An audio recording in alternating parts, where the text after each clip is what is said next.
All right, well, go ahead and get started. Sean, can you hear me back there? Okay? All right. Let me make sure this is loud enough because they're, I guess, piping it to the other rooms. So we're going to talk a little bit about Microsoft Dynamics and in particular Great Plains today. So let's jump right in.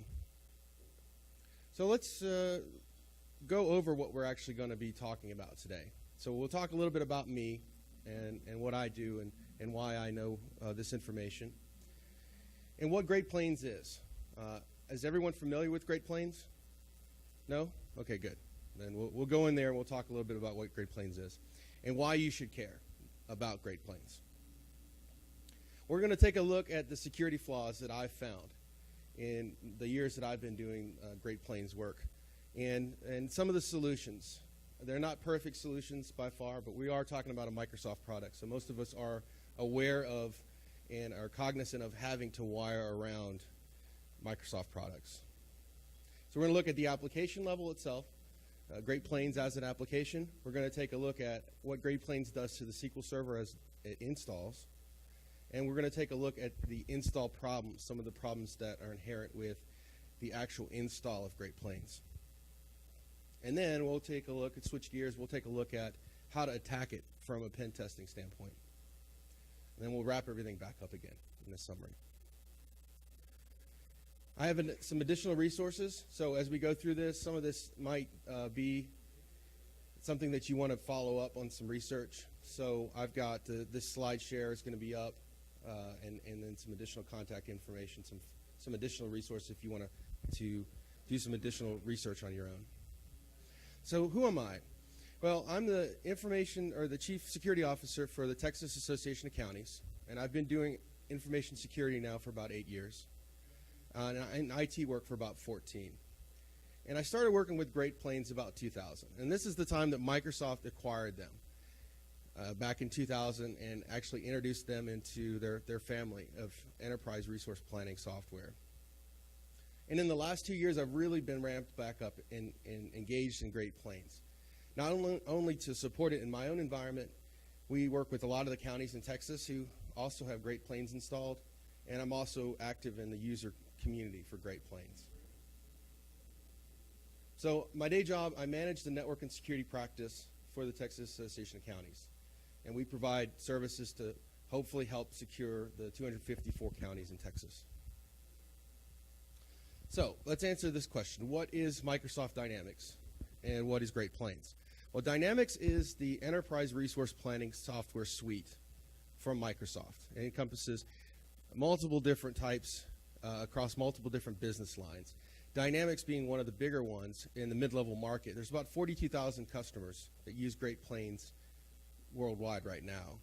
Some of the ones that come to mind, Caribou Coffee, UNICEF, several of the United Ways use Great Plains. So it's not necessarily a small level administrative piece of software. It's being used by quite a large market. It's initially when it was created back in the early 90s, it was a piece of accounting software. But in typical Microsoft fashion, they added features and functionality throughout the years. So now you can do sales through it. You could do manufacturing through it. If you have staff that you need to process payroll or HR issues like workers' comp, you can use that for it as well, or for even inventory. So there's a lot of good stuff in GP. Now this is just a few slides of the employee master table that I came across. So what do we have here? We've got employee first name, last name, and their addresses. Okay, so that's a good start. All right, so now we build on top of that. We've got some personally identifiable information, driver's license numbers and their genders. Okay. All right, now we're getting even better stuff. Direct deposit bank accounts. So now we've got their address, their name, direct deposit bank accounts, and driver's license. So what could be better than all of those? Of course, social security numbers. So there's a lot of good stuff in GP, and this is just one table. We didn't even look at any of the sales processing tables where we're taking credit card information or any of the tables that deal with workers' comp claims. A lot of good stuff in there. So what could possibly happen with this data? Well, identity theft comes to mind pretty easily. Bank fraud, now we've got enough information to forge checks. Social engineering, we've got plenty of information for a nice spear phishing attack against any one of those employees. Or even electronic funds transfers. We didn't look at one of the specific tables, but when you're payroll processing, most companies now require direct deposit, so all of that information's in another table. So there's plenty of good stuff. I wish I could show you more of that, but it would be just boring looking at all the data that's in GP. So how do you stay compliant with all this information if you got PII and PHI or even PCI stuff in there? There's a lot of compliance issues that just came to mind. And we could talk about compliance in GP on a completely separate track.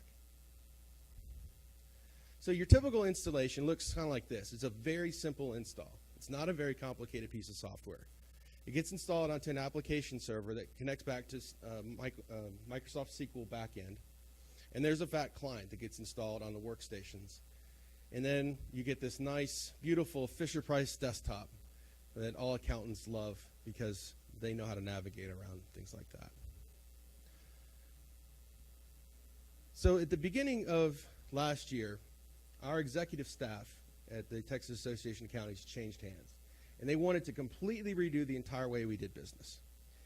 Now this kind of spurned on all this research and this presentation ultimately having thrown out what we've been doing for years and having to change gears and some of the things we've seen. So we're going to dive into the application itself, Great Plains, and actually look at some of the security weaknesses that I've seen and then some of the ways to secure it. Now the way that Great Plains works, it calls each company, and I use that company as being a database. So say you have an administrative overreaching corporation, and each line of business has its own separate employees, its own separate inventory, its own separate, it needs to be spaced out separate from the parent organization. So say you have sales and you have field services. Each one of those companies is actually a database, nothing more than that. So in SQL, when you look at it in SQL, you're going to see each of those companies as a separate database. No master security means there's no way as the Great Plains administrator to go into each one of those separate databases and say, all right, Ann has this access to this company, and she doesn't have access to this. You have to go into each individual company and set it up. So there's no way to easily do that. We've got 16 different company databases where I work. So to go in and have to log in and manually administer this is a nightmare. Once again, Microsoft, I don't know what you're doing here, but there's no password policy enforcement by default. We're going to talk about this a little bit more in SQL, but everything that Great Plains leverages for security is done in SQL. There's nothing really in Great Plains that is used to secure it. We're going to look at it's only native authentication. There is no Windows Active Directory integration. I mean, what are we doing in this day and age? And Microsoft can't get us an application that hooks into Active Directory. There's no auditing. There's no built-in security auditing. But before you want to think of it in another way, Great Plains has auditing. It's obviously it has to be compliant by law. So if a user logs in and they make transactions and post things, that is tracked. The problem is if that user is a power user or if you log in as the SA account, nothing's tracked that way. So you can completely skip all of that auditing there. And then on the back end, on SQL, there's no auditing done. So if you wanted to go and manipulate the tables directly, there's nothing stopping you and nothing to say that someone was even in there. The routine upgrades that Microsoft put out, in particular, I'm thinking of when version 9 went to version 10. I'm talking about major service packs and upgrades. What happened was Microsoft didn't tell anybody that when you went from version 9 to 10, that all of the security that you had set up in 9, like normally most applications would automatically take those permissions over. It stripped that completely down because they changed the security matrix 100%, and now they left it open for everybody. So if you ran an upgrade path, and then you went from version 9 to 10, now you have no security. It fails open instead of closed. So now if you just went through and routinely did this update yourself, you left yourself open, your security wide open. Now, I mentioned before about Great Plains itself. It's basically an administrative server that has an administrative file share on it. This is because Microsoft uses dictionary files to be shared amongst different workstations, so each user will have a common set of dictionary files.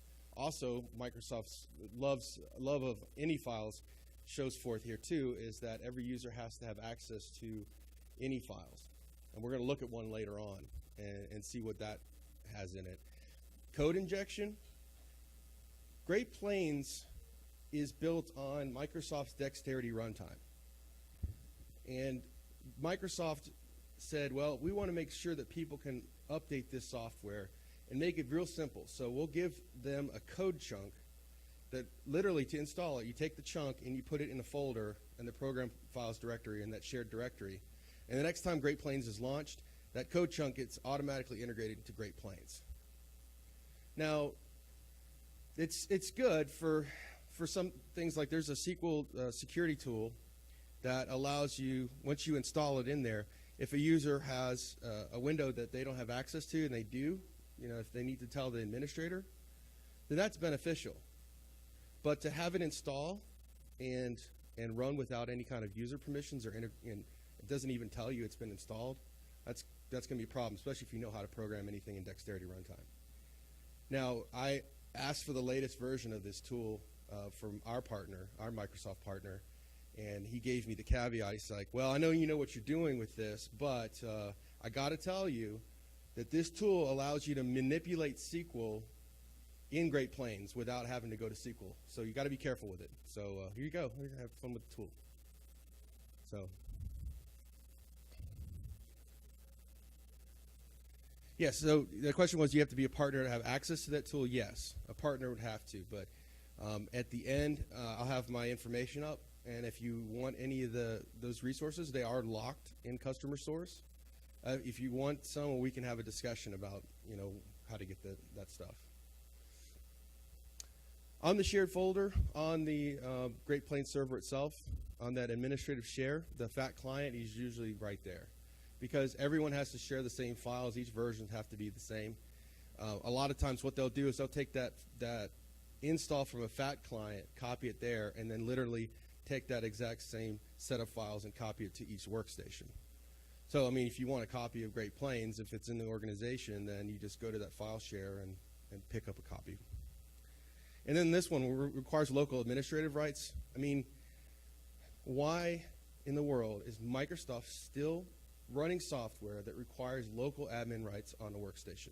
If you want to run that fat client, it will not operate unless you have local administrative rights on that workstation. Finance people that love to click on nice pictures and nice links, and they have local admin rights, and then they have this installed on top of it. That's just a nightmare waiting to happen. Okay, so here's some of the solutions that I've found. They're more of workarounds than really solutions, because Microsoft's ultimately going to be responsible for fixing this stuff. Microsoft works with, they call them independent solution vendors, and they give these guys a little bit more access to the codes so that they can actually breach some of these gaps. And I do not think, and I've had some conversations with some of the developers of Great Plains, that they're actually going to make any real changes to the application. They're going to kind of funnel this off to their partners so their partners can make money as well. So you don't have to use them for integrating that security like I mentioned before. Like we have 16 different companies, databases where I work. We had to purchase third-party software so that we can administer that from one place, as well as integrating Active Directory and making sure that Active Directory policies are being applied to Great Plains. And then for auditing, not only on the Great Plains side, but hooks into SQL so that if anyone manipulates the data directly in SQL, that it's actually audited and compliant. Now, I put a little star next to this because it's going to sound like I contradict myself later. But really, when you're doing any kind of upgrades to Great Plains, because they do not really give you enough information to understand the changes between, and a lot of times the partners aren't even sure, but it's important to engage a partner that is familiar with what updates are going to be happening, so you don't end up upgrading or updating your software and it rips out all the security that you already have set up. And then on the common files, basically NTFS security has worked great for us.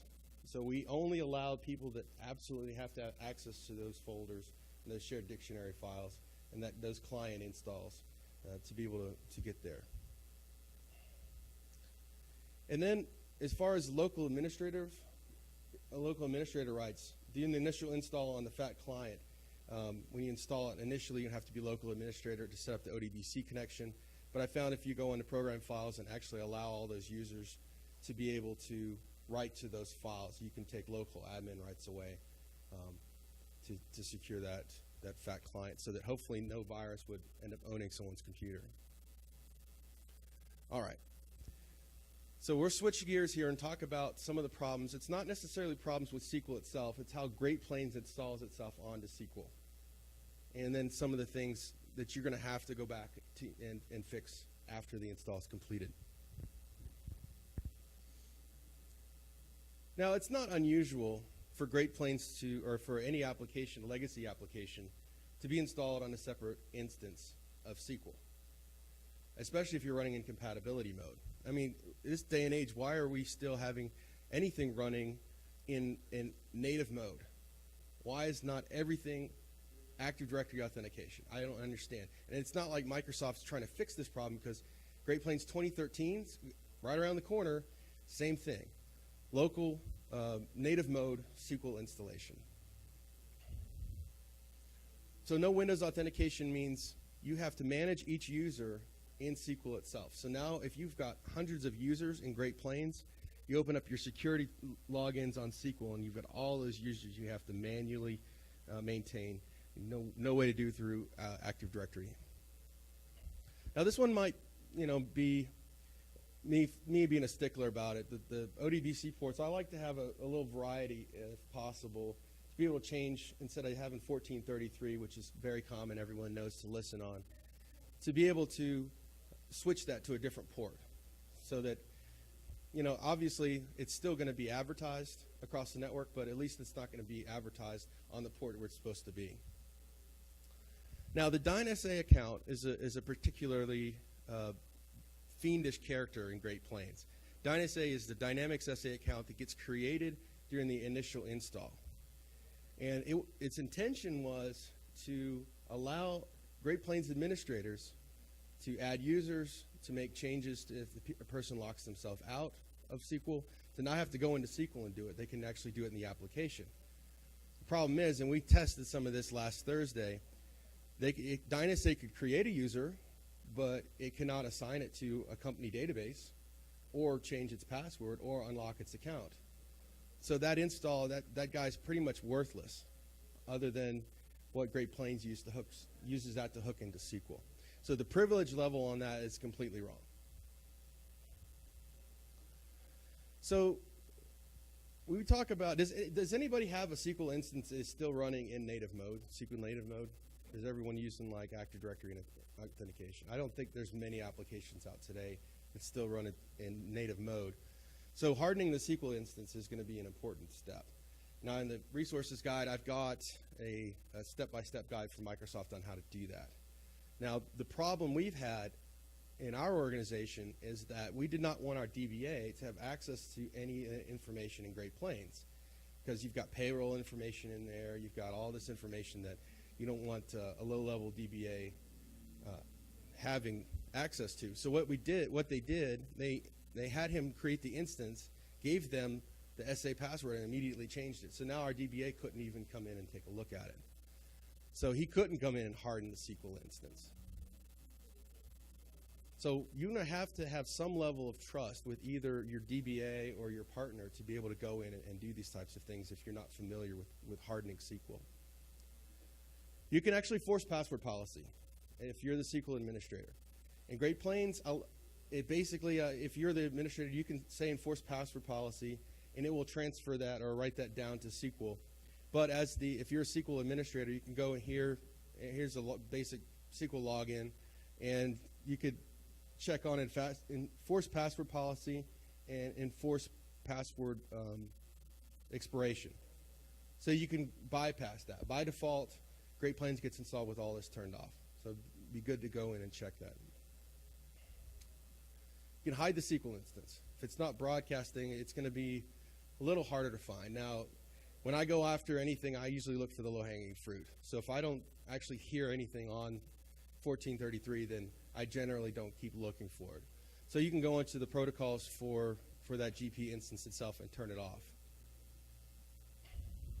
The DynSA account, there is an article about how to configure that guy correctly so that you can actually disable an SA account and use him to administer Great Plains internally. All right, so back to what I was mentioning before with our company and making changes and the new bosses wanting to redo Great Plains.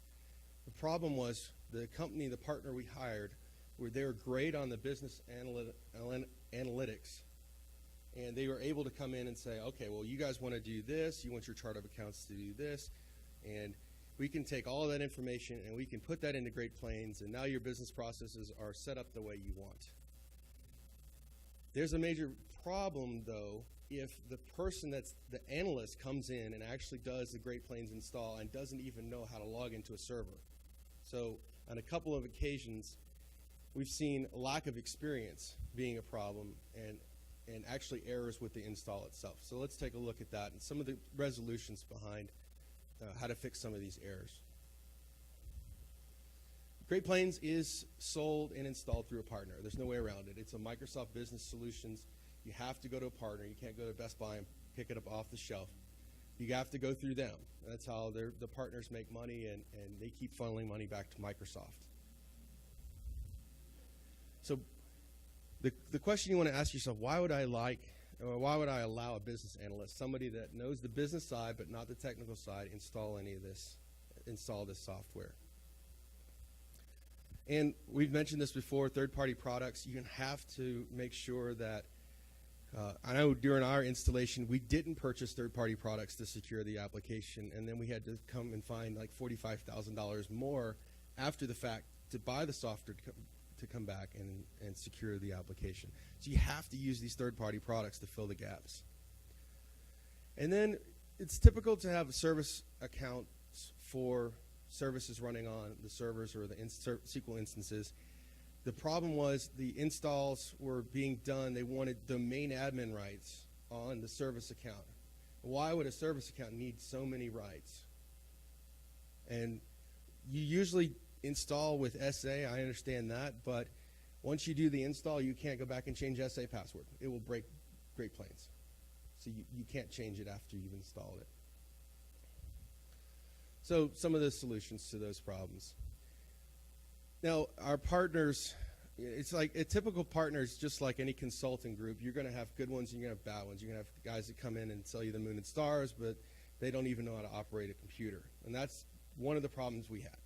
We had guys that came in, they knew the business side really well, but when it came to the install and actually getting the application running correctly, they just did next, finish. So you're going to have to find some people that actually know partners. Great Plains User Group, and I mentioned that before that I'm active in that community. Great group of people that can tell you, yes, this partner's great and this partner's not. So really you're going to have to kind of weigh those things out. It's a standard procedure. You're going to have to use those third parties to secure Great Plains. There's no way around that. And while SA doesn't need to be active after the install, so you can disable it. So what we've been doing was we've been disabling SA and only re-enabling it when we need to run service pack updates and those things that DynSA account should have the access to. So disabling SA itself doesn't leave that footprint open. And then after the install, really doesn't need to have, the service account doesn't need to have so many privileges. You can change that down to the least amount of privilege it needs to do its job. And there's articles on how to do that as well. All right, so pen testing against Great Plains. Now, I'm not like this incredibly awesome, uber elite like pen tester. I use the simplest things possible so that I can find out the information I need quickly. So we're just going to step through a couple of things that we've been able to do, not only with my organization, but working with other organizations to help them secure Great Plains. So whenever I get engaged to help somebody, I always do my reconnaissance, first step, doing some information gathering. And I found a lot of times that on everyone's website, the CEO or CFO or the accounting or finance director can have a nice bio, and it makes it really nice and convenient to have a little background before you give them a ring or shoot them an email. Also, you can find out pretty easy if Great Plains is running, because you're going to see something similar to this. It's a very similar to SharePoint, but it's called Business Portal. Business Portal is Microsoft's web portal that hooks back into Great Plains so that people out in the field or people on the manufacturing floor can do that. So if you happen upon a website that has something similar to this, you're going to know that Great Plains is running in the environment. So one of the easiest things, I'm big on social engineering, just making phone calls. Accounting people love to talk about how they account and how they work and what software they use. So call either the software purchasing agent or call finance, head of finance. Now you know who they are because of the website. Accountants also like free stuff. So do a survey monkey. Say, we're taking a 10-minute survey on what accounting software is and how you like it, and we'll send you an Amazon gift card. And you'll have tons of information afterwards. That's worked pretty well for me. I almost gotten to the point where they give me the password afterwards, if you're good enough. So now we're talking about some scanning and enumeration, and we're looking at the SQL side of things, whether there's an instance there.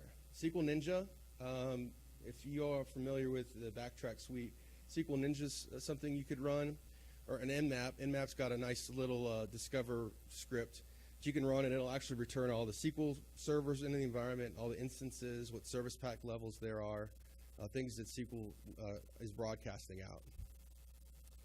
The SQL Server Management Studio, if you've got a copy of SQL Server, you can just load that up, and that allows you to connect to different. Did you have a question?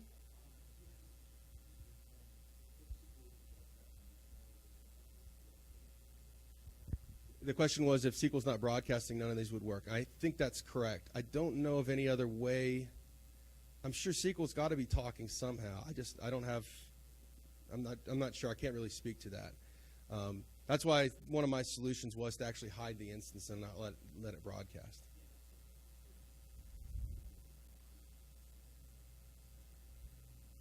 Right, you'd have to find additional information so that if you wanted to connect directly to that instance, you'd have to find it out another way.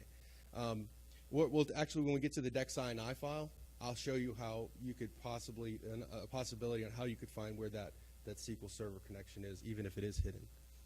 So I mentioned the Management Studio, so that allows you to connect to the different instances. Or if you've already popped the box somewhere, the local data sources, the ODBC connections in Windows, will give you where those different instances are. Gaining access, SQL Ninja, SQL Map. Basically brute force and dictionary attacks. We mentioned before that the password policies are not enforced. I found one instance, the password was cat, C-A-T, and so like, okay, well, this is bad. You guys haven't changed this. You guys need to go in and make a more secure password. So I'll come back in a couple weeks. So came back and the password was dynamics.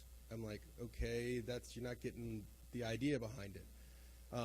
So using those, I found it to be relatively easy to find that information, because we're talking about people that aren't familiar with making a secure installation. We're talking about people that come in as business people and they're installing this product. The administrative share, you got the fat client. I'm not a SQL ninja, so I don't go in on the SQL side and do any kind of real manipulation there other than stealing other people's scripts. So I just go in and load Great Plains myself, connect using the credentials I found. And now I've got the Fisher-Price desktop and the nice reports, and I can get all that information.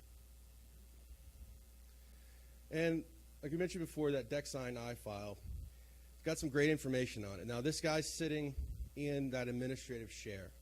So we can get a little bit of information here build SQL messages equals false. By default, it's turned off. So if you're making any changes on to the build itself, to the software build, it doesn't return any error messages. So you don't know if something's been changed. That SQL last data source equals Dynamics GP 2010. Now, if you do have access to one of the existing FAT client installs, now you've got that ODBC connection that's going to point you to that instance that might be hidden. So if you know of someone that's a GP user, you can attack that. And there's plenty of documentation on how to attack that in Windows XP especially. Last year an update and last tax code update, those are the two most recent service packs and tax patches that have been installed in the system.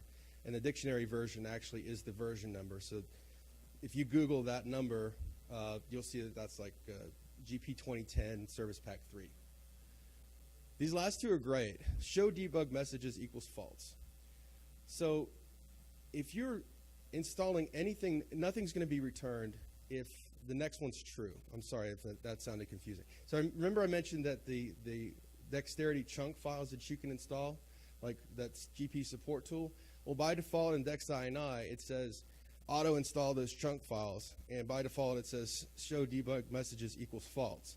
So there's nothing to return any kind of installations happened in that Dexterity runtime. All right, so let's wrap everything back up again. So we found some of the problems, or I expressed some of the problems that I found in Great Plains and some of the solutions within the Great Plains application itself, and took a look at how to actually secure against some of the problems with the SQL installation, like password policy and the local instance. We looked at installer errors and installation errors and how to go and correct those. Took a look at some of the quick and dirty methods of doing some pen testing against GP. And so here's some additional resources. So if you're interested in any of this stuff, the Dexterity development system is how to actually write those Dexterity runtimes. I spoke with one of the developers that said, well, you know, that vulnerability you mentioned, I don't know if that actually could be true because there's only a handful of Dexterity runtime developers in the world. I'm like, well, how hard is that to learn? It's a Microsoft product. The Great Plains developer kit and the support tool and install and troubleshooting guides, all of these are locked away in customer source. So there's my info, and I can get you some more information about that, we'll just say. And the hardening guide for Dynamics AX. Now AX is another product similar to Great Plains. And Great Plains Dynamics, I mentioned before, is a suite of products. AX has a lot of similar problems that Great Plains does on the installation itself. And in fact, two of the other products in the suite, you can actually apply that guide. So if you're wanting to harden it, Great Plains, you can actually use that as a baseline, and nothing's been published for GP yet. So I'm not sure if anyone even is interested in listening to that, but I might actually make a run for that one. SQL 2008 security best practices is how to harden a SQL instance. The DynSA account I mentioned before, how to give that guy permission to be able to do his job. And then the Great Plains user group. It's a really good community of people to get any kind of resources. You can actually speak with the developers and ask questions and find out if you need to find a partner that's better suited for your needs. All right, that's my spiel. Has anyone got some questions or want to throw some tomatoes? Yes.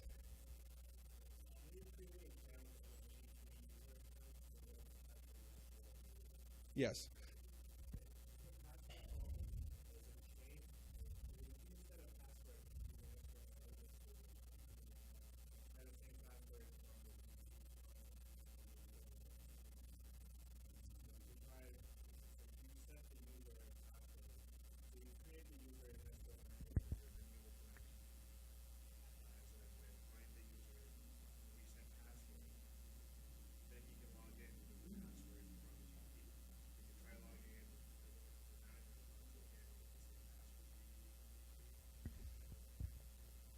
Yeah, the question is whether or not the user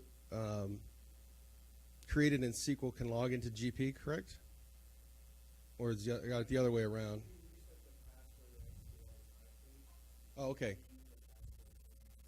Okay, yeah. So if the question is if you reset the password in SQL, will it also be reset in GP? Yes, because all the GP does, if you go into the security tool, it literally just passes everything onto SQL. That DynSA account is supposed to be configured to that, but actually we found that doesn't work. And if you're going to be adding a user, you have to actually use SA. So you can either set it up in SQL, or you can set it up in the client itself. I mean, the client itself just makes it easier for people that aren't familiar with SQL. But literally, to go in there, if you wanted to say give someone permissions to a particular company database, it would be just a matter of assigning that user a role into that database itself, and it would work fine. So if you change someone's SQL login in SQL itself and then went to log into GP, that's what GP is actually doing to change that password anyway.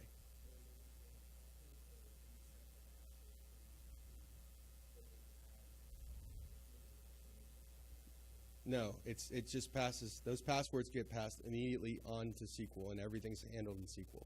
There's no master database that controls user passwords. Everything's password controlled native in the native instance. So all those every one of those users is a local user on that SQL instance. So if you go in, if you opened up SQL and you looked at the logins, you would see all of the Great Plains users in there. And administering 100-some users is pretty difficult when you go through and have to do it through SQL. Pain in the neck. So, did that answer your question?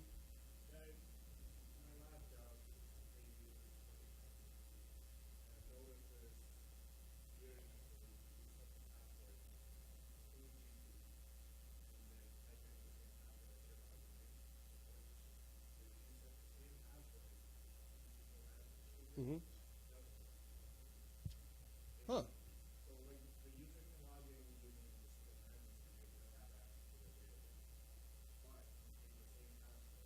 You put it in GP. I'll have to take a look at that. Because me, for what I've been doing as administration, I don't log into GP. I go into SQL and been unlocking accounts and resetting passwords there.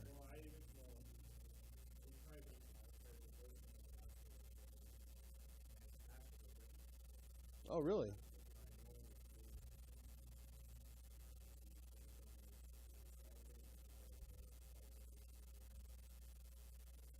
Well, that's cool. I'll have to take a look at that because actually I know one of the developers in Fargo. They're all up there in North Dakota. So I'll have to bring that up because I'd be interested in knowing that answer too. Because I can't think definitively if I reset someone's password in SQL or if it's just being unlocked, an account being unlocked.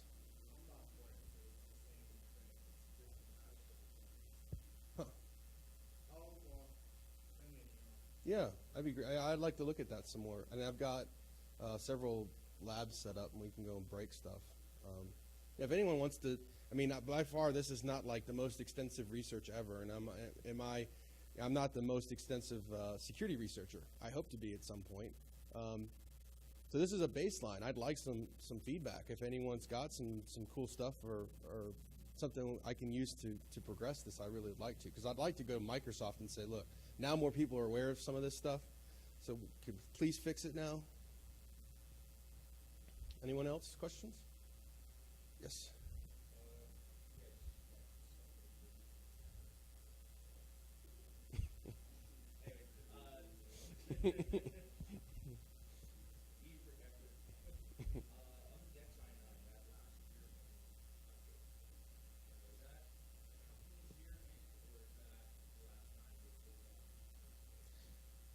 So the question is if that update, the last year-end update, that's actually the last, when you close out a year, a fiscal or a calendar year, when you close that out, there's going to be tax changes that usually happen at end of year.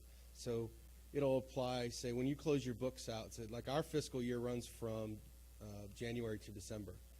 So for us, it's not a problem because the year-end update's fine, and we close our books somewhere in February. But if your fiscal year is different, it's going to be, so that's those tax updates that were done that need to be applied to that year-end closing. Yes. Everything Great Plains, or any kind of updates are all manual. There's no automatic updating for Great Plains. So does Great Plains kind of notify the county when No, there's no update notification. If you've got a good partner, they will already call you and tell you.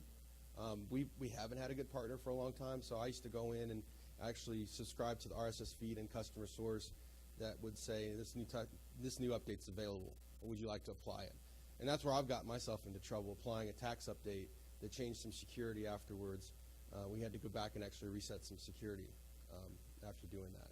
And a tax update should be a real quick thing. I mean, federal withholdings, it shouldn't be super complicated. But you have to be logged in as SA and to run those updates, and you kick everyone out, and it literally updates every table. It goes through and looks through it. And for 16 companies, for us, it takes a long time. So usually my users are out for at least 5-6 hours while it's updating all those databases. Okay, so it doesn't drop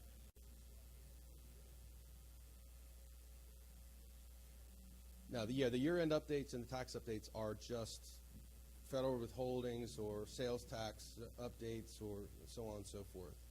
It doesn't make any changes there. Now, if there's a version change or a service pack, yeah, it can have an impact on how things are done. And that's also where we've seen changes in security that aren't consistent with, or what it should be. Microsoft, when you upgrade something, you shouldn't mess around with any of the security, or if you do, it should be the same as when you started the upgrade. And we've seen problems where it's been inconsistent. We'll have some companies have the security transferred properly and some not. So you actually have to go back to each one of those and make sure that the security was applied correctly.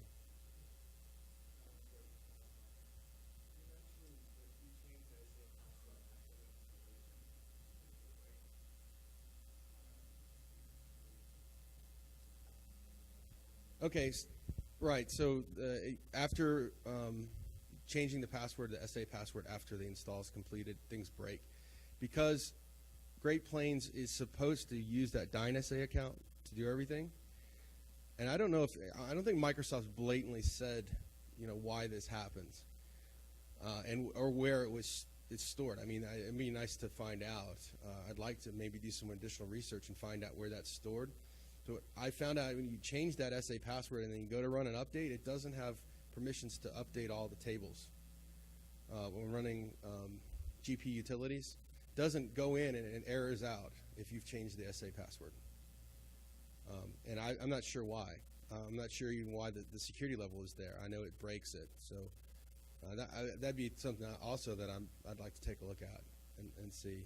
Because when I talk to the developers, a lot of the guys aren't sure why it does it either. It's kind of like having Facebook on your mobile phone. Why does Facebook have to have access to everything on your phone?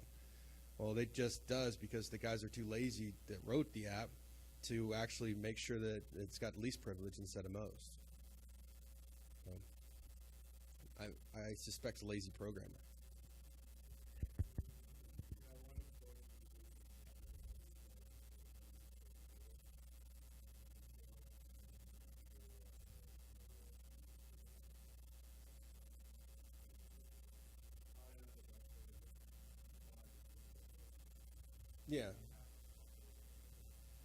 Yeah, using mixed mode. Also, because everybody that does the install for the most part, the partner has the SA password, and they're not really familiar with why SA has so much privilege level, they'll use that for the ODBC connections on the local FAT clients. I've seen that like 9 times out of 10. So what we've done is gone in and actually create a user with enough privileges to make the connection to SQL that's not the SA, so that it actually can do its job without having to have so many elevated privileges. Because especially if you're using Windows XP, popping a ODBC password is pretty simple. Yes?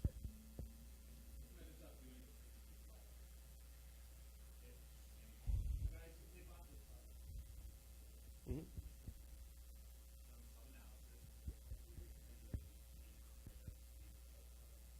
Well, it's been 12 years now, and it's still not up to speed. And I can't get an official answer. I had drinks one night with one of the developers, and their kind of stance, I think I mentioned a little bit before, is that now that they've got all these partners that have run circles around the application, done stuff that Microsoft's not been able to do, then their solution is pay these guys lots more money to actually do this. Because I'm looking at, we just went through, last November, went through 2013. It was kind of like the release, and I snuck into a partners meeting and actually listened to all the stuff, and none of it's changed. It's still the same underlying application. It's got some more whiz-bang stuff, but I mean, nothing on the back end's been fixed. Hopefully Microsoft will wise up at some point, but I think that they like giving all their solution vendors, the guys that are paying them money to have access to the APIs, give them the money so that they can have this relationship, and you end up getting screwed in the process. And it's $45,000 we had to spend in addition to Great Plains install when we went back and actually bought the tools that are needed to secure it. And even then, it was still native mode authentication. The way that the Active Directory piece worked, it is as a separate application database that when you log into Great Plains, it goes and then it checks against Active Directory, but afterwards it goes back to SQL and says, oh, this guy's good. There's still a SQL level login for every user. It just checks against Active Directory. Anyone else?